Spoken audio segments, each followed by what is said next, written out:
ओ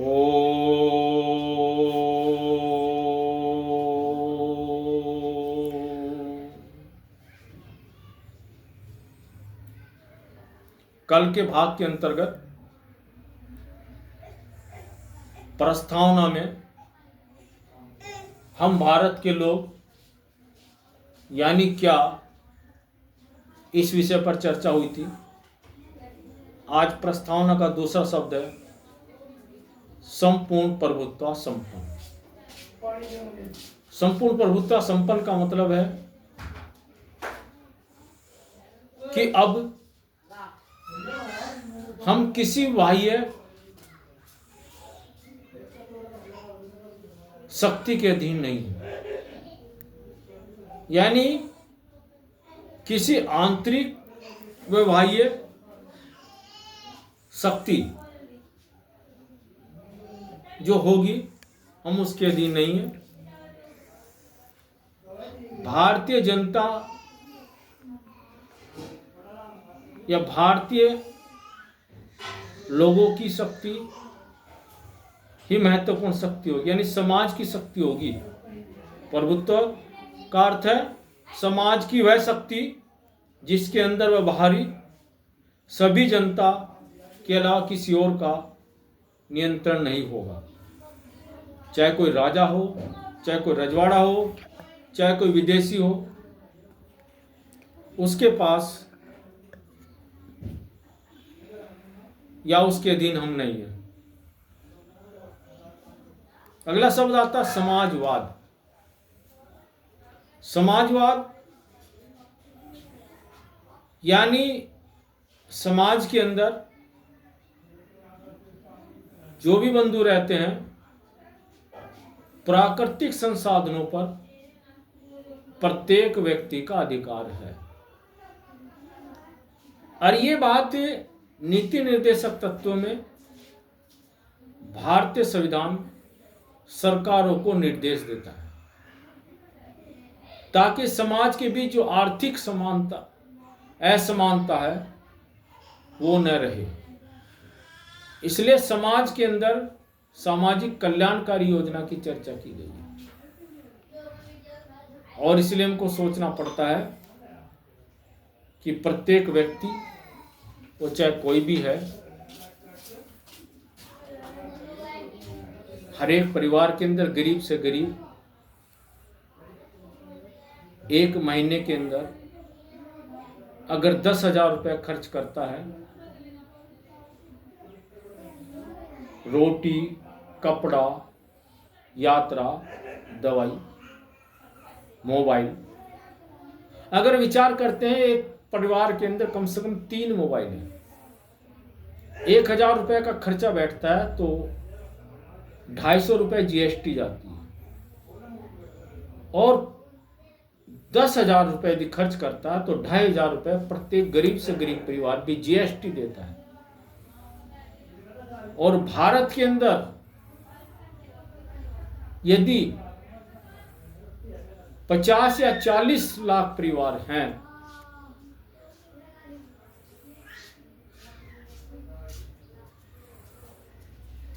या भारत पूरे संपूर्ण भारत के अंदर विचार करते हैं, लगभग अगर 140 करोड़ की जनसंख्या है तो इसमें लगभग 40 करोड़ परिवार है। 2,500 रुपए के हिसाब से कितना पैसा देते हैं। इसलिए जो समाजवाद है, प्रत्येक समाज का व्यक्ति सरकार को पैसा देता है, तो इसलिए समाज का व्यक्ति जब पैसा देता है तो उस देश के संसाधनों पर उसका भी अधिकार है, चाहे वो उद्योग हो, चाहे आपके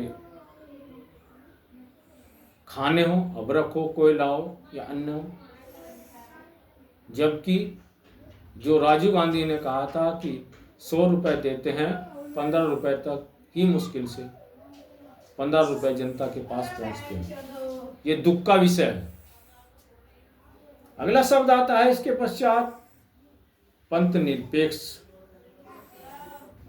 पंथ निरपेक्ष भारत के अंदर अनेकों मतांतर, पंथ, संप्रदाय, धर्म को मानने वाले लोग रहते हैं, क्योंकि देश विविधताओं का देश है। इसलिए इन सब के बीच बंधुत्व का भाव बना रहे। सब व्यक्ति अपनी उपासना पद्धति के अनुसार अपना पूजा पाठ करें। इस कार्य के लिए सरकारें हैं। सरकार का कोई अपना धर्म नहीं होगा, सरकार का कोई अपना पंथ नहीं होगा, लेकिन सरकार के अंदर जितने लोग रहते हैं उन सबका कोई ना कोई पंथ होगा। उसका संरक्षण करना सरकार का कार्य है।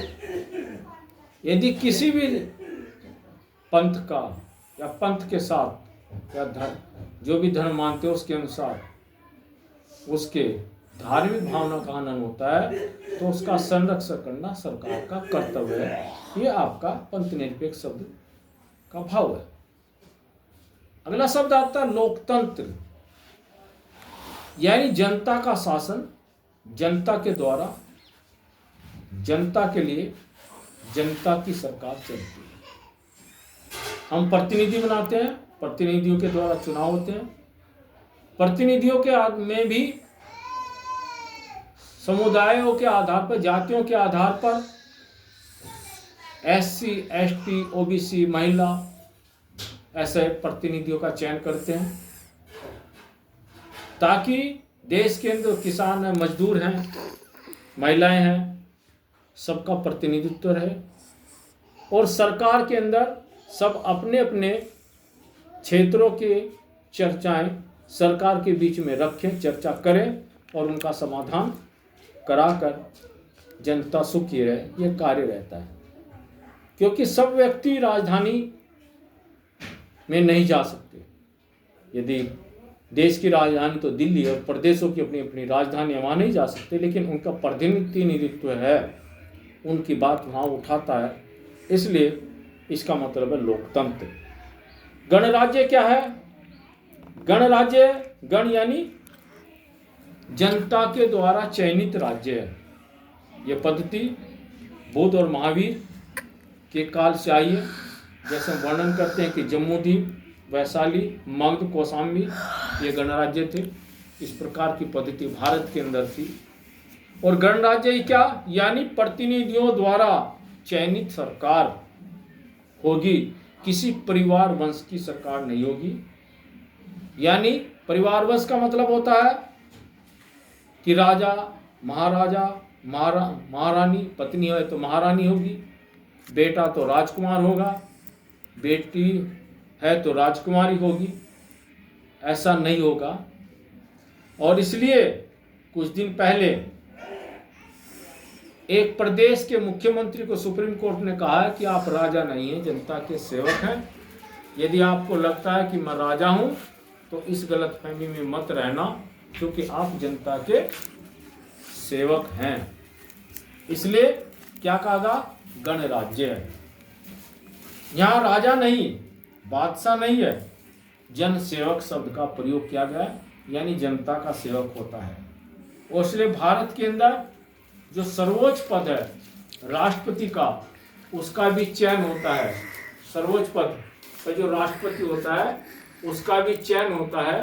और उस चयन के द्वारा राष्ट्रपति जो होता है परिवारवाद के आधार पर, वंशवाद के आधार पर नहीं बनता। ये भारतीय परंपरा है। अगला शब्द आता है भारतीय संविधान के अंदर, भारतीय परंपरा है। अगला शब्द जो आता है ये आता है न्याय व्यवस्था, यानी भारत की न्यायिक व्यवस्था कैसी होगी, इस पर हम कल चर्चा करते हैं। इति श्री।